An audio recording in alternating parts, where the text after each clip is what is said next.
Hey folks, I'm Chuck Black. We're doing Quokka Prime from scratch, and today's topic is storing hosts. That is, we've discovered these hosts. Let's store them in Python data structures.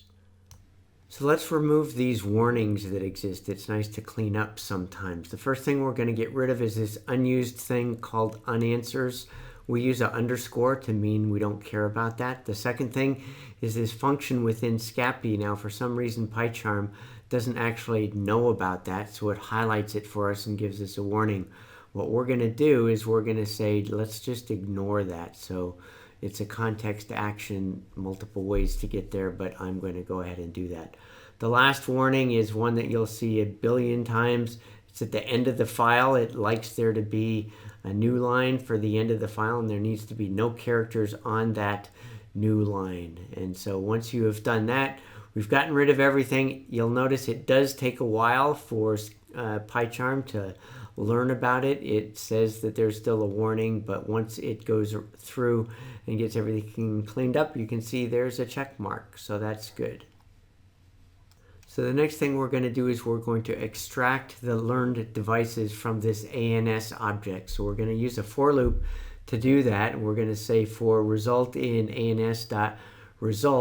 That's just a way that Scapy does things. And you're going to see a lot of Scapy type stuff here. I'm referring to the result sub 1 right there and the payload dot p source. So this is just Scapy stuff. It's not particularly necessary for you to understand them. There are many examples that you can learn from. I'm getting the hardware source address and calling it the MAC address. So now I have the IP address and the MAC address. So that's good. What I'm going to do is attempt to get the host name. In order to do that, I'm using the socket library, which I haven't imported yet. I'm going to do a try except because if it fails, then I'm going to need to catch that exception and print some type of error and do something. I'm actually not going to print an error, but I'm just going to say the host name is going to be equal to the IP address. And the way that I do that is going to look a little bit weird, so don't worry about it. It's just the way that Scapy stores stuff. If you want to go deeper into Scapy, you can do that. But host name is going to be this tuple that includes the string of the IP address a couple of times. So don't worry too much about that if that fails. Otherwise, we might get lucky and get the actual host name, which is what happens on my network.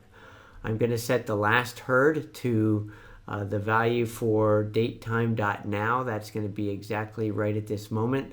And I'm going to slice the string so that I get rid of the last 3 digits of resolution. It gives me way more resolution than I want. So I'll end up with 3 things after the decimal point. Now we need to fix this socket thing that's missing. So I'm going to say import socket in the same way that I do before. And I also have date time, which I have not included. And so I need to do this import of date time. So in that situation from date time, I'm importing date time.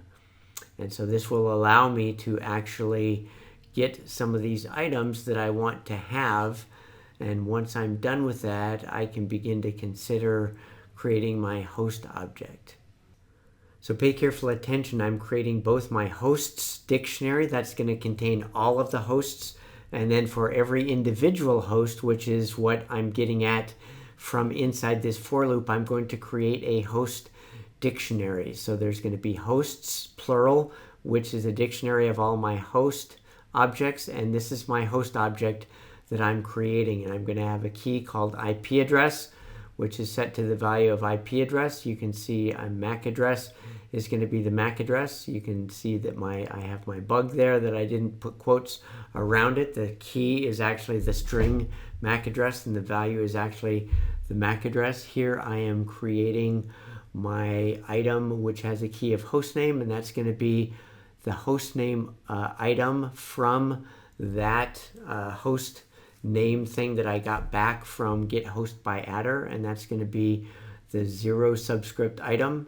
And my last heard value is going to be last heard that I just had. Now my availability, because I just discovered it, I know that it's good, so I'm going to say true. And response time is something that we'll use later. For right now, I'm just going to set it to 0 because I don't care about I don't have that actual host time value. And the last thing that I'm going to do is I'm going to add an entry in my hosts table. Pay careful attention, that is hosts plural, and my key is the host name.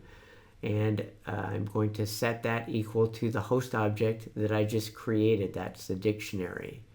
So as I go through here in my for loop, I'm going to be creating or adding items to my hosts dictionary. That's the collection of all the hosts. And then I'm going to return that dictionary of all of my hosts. Now in my main function, as you can see, I've added a return value hosts. So I'm receiving the hosts that are returned from that discover host call. And then I'm going to do a pprint. Now pprint I have not imported, so I need to go up and do my import. So from pprint, import pprint. And if you look in the upper right, it has a green check mark. It's looking okay. So now I actually have a bug in here. You may have noticed it. If you look at the output, you can see I got an exception. It says type error unashable type list. That's kind of confusing. It says it is in line 32. That's this one.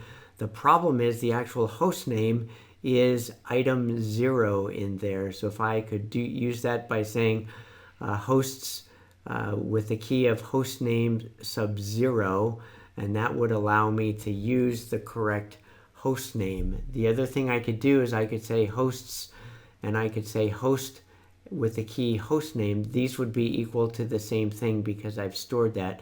I kind of like the second way of doing it better because I don't like subscript sub 0.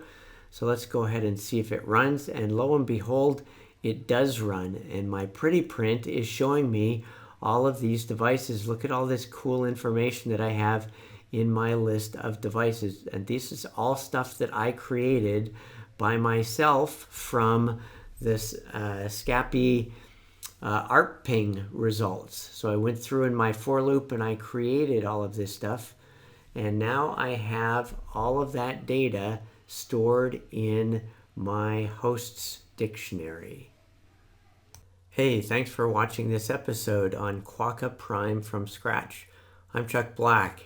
If you do have questions or comments, feel free to leave a message with this video. I'm also on Twitter at Chuck A. Black. If you want to send email with a question, comment, or just to say hi, the email address you can reach me at is python.52.weeks@gmail.com. Also remember to subscribe to this channel. I hope these lessons are helping you to achieve your goals towards becoming a real software developer. So long for now, and see you at the next episode.